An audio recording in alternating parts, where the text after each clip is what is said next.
Assalamualaikum warahmatullahi wabarakatuh. Perkenalkan, nama saya Tigar Syaputra dari Prodi Hukum Tata Negara, Universitas Islam Negeri Radintan Lampung.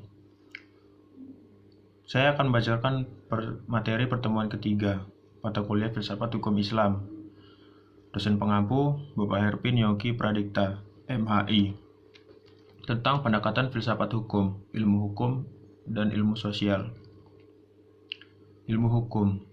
Beberapa pendapat mengatakan bahwa karena filsafat hukum merupakan bagian khusus dari filsafat pada umumnya, maka berarti filsafat hukum hanya mempelajari hukum secara khusus, sehingga hal-hal non-hukum menjadi tidak relevan dan pengkajian filsafat hukum. Sebagai filsafat hukum tunduk pada sifat, cara, dan tujuan dari filsafat pada umumnya. Di samping itu, hukum sebagai objek dari filsafat hukum akan mempengaruhi filsafat hukum. Dengan demikian, secara timbal balik antara filsafat hukum dan filsafat saling berhubungan. Secara sederhana, dapat dikatakan bahwa filsafat hukum adalah cabang filsafat, yaitu filsafat tingkah laku atau etika yang mempelajari hakikat hukum.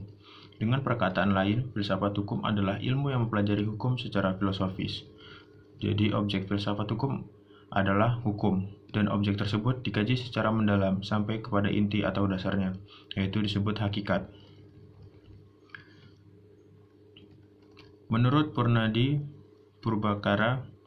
Purbakarka dan Sarjono Soekanto, hukum dapat diartikan sebagai 1. Ilmu pengetahuan, 2. Disiplin, 3. Norma, 4. Tata hukum, 5. Petugas, 6. Keputusan penguasa, 7. Proses pemerintahan, 8. Sikap tidak ajak atau perilakuan yang teratur, 9. Jalinan nilai-nilai. Ilmu filsafat sosial. Filsafat sosial merupakan cabang filsafat yang mempelajari persoalan kemasyarakatan secara kritis, radikal, dan komprehensif. Sejak Plato dan Aristoteles, kajian terhadap persoalan-persoalan kemasyarakatan sudah menjadi objek penelitian tersendiri. Menurut Plato dan Aristoteles, susunan masyarakat mencerminkan susunan kosmos yang abadi. Manusia berkewajiban untuk menyesuaikan diri dengan susunan itu dan tidak menaati demi keselamatannya. Kalau tidak, ia menghancurkan dirinya. Pada abad pertengahan, masyarakat Eropa masih memperlihatkan pada pola dasar yang sama, hanya sekedar mengkoreksi terhadap paham Plato dan Aristoteles. Paham tentang otonomi kosmos diganti dengan paham heteronominya, yaitu kepercayaan bahwa kosmos tidak berdiri sendiri, tetapi bergantung pada kemahakuasaan Allah. Keterlibatan kosmos adalah suatu keterlibatan yang telah diciptakan. Perubahan hukum dan sosial.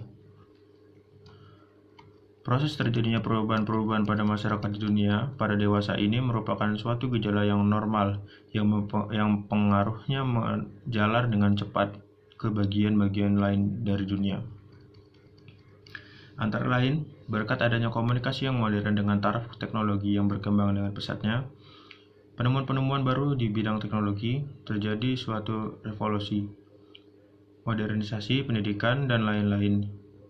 Kejadian yang di suatu tempat atau dengan cepat dan dapat diketahui oleh masyarakat lain yang bertempat tinggal jauh dari pusat terjadinya peristiwa tersebut di atas. Perubahan-perubahan dalam masyarakat dapat mengenai nilai-nilai, kaidah-kaidah, pola-pola perilaku, organisasi, struktur lembaga-lembaga sosial, stratifikasi sosial, kekuasaan, interaksi sosial, dan lain-lain sebagainya.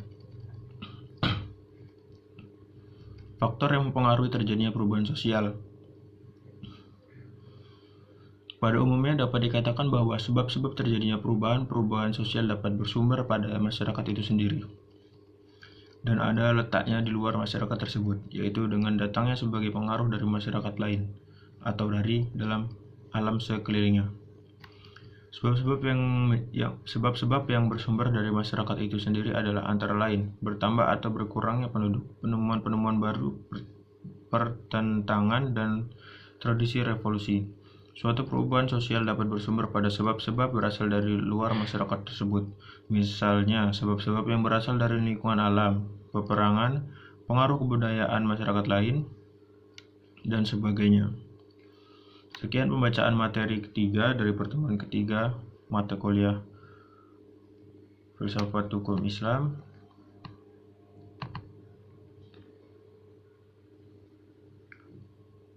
saya akhiri. Wabillahi taufiq walhidayah. Wassalamualaikum warahmatullahi wabarakatuh.